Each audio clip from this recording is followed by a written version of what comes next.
So think of the pineal gland as a radio receiver. Mm-hmm. And the pineal gland is a tiny gland that sits between the back of your throat and the back of your head. And the pineal gland's primary function in normal three-dimensional reality is it manufactures two neurotransmitters called serotonin and melatonin. I mean, it has some other functions, but let's talk about that. Right. Now, the moment you wake up in the morning and your eyes open up and the wavelength of visible light is perceived in your eye, that wavelength of light hits the optic nerve, and the optic nerve sends a signal to a nucleus, which then sends a signal to another part of the brain, and then all of a sudden, the pineal gland gets the signal to make a chemical called serotonin. Mm-hmm. Serotonin is the daytime neurotransmitter. Right. Our brain will go into what's called beta brainwave patterns, and now we're alert, we're aware, we are aware that we have a body, we're aware that there's an environment, and we're very aware of time. Now, the inhibition of light, or the loss of light, when it gets dark, all of a sudden there's no more wavelength of light. The pineal gland switches off, and it takes serotonin and it begins to make another chemical called melatonin. Melatonin is the nighttime neurotransmitter, and melatonin then begins to change our brain waves into alpha, theta, and ultimately delta, and the body now can go into restorative sleep. So serotonin gets us up, melatonin puts us to sleep, and it's a function of what's called the circadian rhythm. Mm-hmm. How the sun rises and sets, people get used to that rhythm, right? Yes. So, however, there's latent systems in the brain when the pineal gland becomes activated, it has tiny little crystals in it that are calcite crystals, calcium carbonate crystals, and they're kind of rhombohedrons. They're Mm-hmm. 6-sided, 8-sided, and they're stacked on top of each other. And I found the research to show that the pineal gland has some very unusual properties. So when the pineal gland becomes activated, those tiny little crystals begin to shimmer, and they begin to become electrically activated. And once they become electrically activated, they become sensitive to frequencies. Mm-hmm. Not frequencies of light. Light has to go through the eyes, through the senses. Once it's activated, it begins to pick up frequencies that are not perceived by the senses, and it transduces that frequency, because that frequency is carrying information, into very profound imagery. And now the person is having an inner vision. That's why it's called the third eye. Mm. And that inner vision is way more real than anything you've ever experienced in your three-dimensional reality. This is a very, very low frequency, but this is a very fast frequency. And all of a sudden, the pineal gland begins to make metabolites. Now, melatonin is already an antioxidant. Mm-hmm. But now, the derivatives of melatonin, when this gland is activated, produces very powerful antioxidants that heal. Anti-cancer, anti-aging, anti-heart disease, anti-stroke, anti-neurodegenerative, anti-inflammatory, antimicrobial.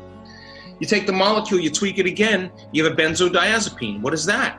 That's Valium. It's your body, melatonin already relaxes you, but now, hang on, you are gonna really chill out. You're gonna be, survival centers in your body are gonna be shut off, because that's what benzodiazepines do. They shut off your survival centers. So now you feel relaxed. Mm-hmm.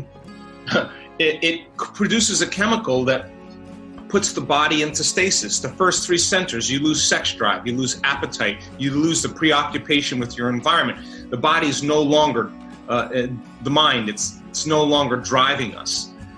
Now you can dream without being interfered with your body. It produces a chemical that's the same chemical found in electric eels. Now the nervous system becomes amplified. Now it's electric. Your brain is going to switch on, and you're going to have a lot of energy in there. And it produces that same chemical called dimethyltryptamine, which is a very powerful hallucinogenic. And now your brain is going to literally perceive another world, and it's going to be more real than this world. And we activate that system because I want people to realize that they're not a linear being living a linear life, that we are dimensional beings living a dimensional life. And you only need one of those experiences, Tobias, and you can't go back to being the same person again, because you realize this probably is the illusion and more real. So there's a principle in biology, and it's an important principle. It's called endowment. And endowment means nature never wastes anything. So the principle in nature is if you don't use it, you lose it. Just get rid of it, right? So why do we have 98.5% of our DNA unused and it hasn't gone away? Why do we have this gland that hasn't been used by its full capacity? How come it's still there? We have all this, how come we have these big brains and we're not capitalizing off of that? Because those systems are waiting to be activated. It's our divine aspect of ourselves. So yes, it takes a great effort. Yes, it takes a great will. But just like anything else, once that system begins to switch on, everybody says the same thing. That was so worth the effort. So I know that so when you start pumping that cerebrospinal fluid, there's little cilia on the end of the pineal gland, little hairs, and when the fluid starts moving through the brain, through those caverns, it tickles the hairs. When we have people inhale and they hold their breath and they pump that fluid, they're pushing that fluid up against those crystals. And the crystals, this is research now, have a piezoelectric property. What does that mean? When you compress those crystals, the compression of those crystals, mechanical stress, turns into an electrical charge. Now, once they're electrically activated, they start to shimmer. Once they start to shimmer, they're now going to receive information. And now it's a radio dial. It's going to pick up information and the brain's going to transduce it into imagery. And now that latent system switched on, and hang on, because people say, I want the unknown, but whoa, when it comes, it's big. Look, I mean, do you believe that everything that we're learning about the Egyptians is everything? No. Our research shows that when that system switches on in the brain, the entire limbic system of the brain, the limbic brain, in our research is on fire. It is highly activated. What is the limbic system? It's the pineal, it's the pituitary, it's the thalamus, it's the hypothalamus, it's the corpus callosum.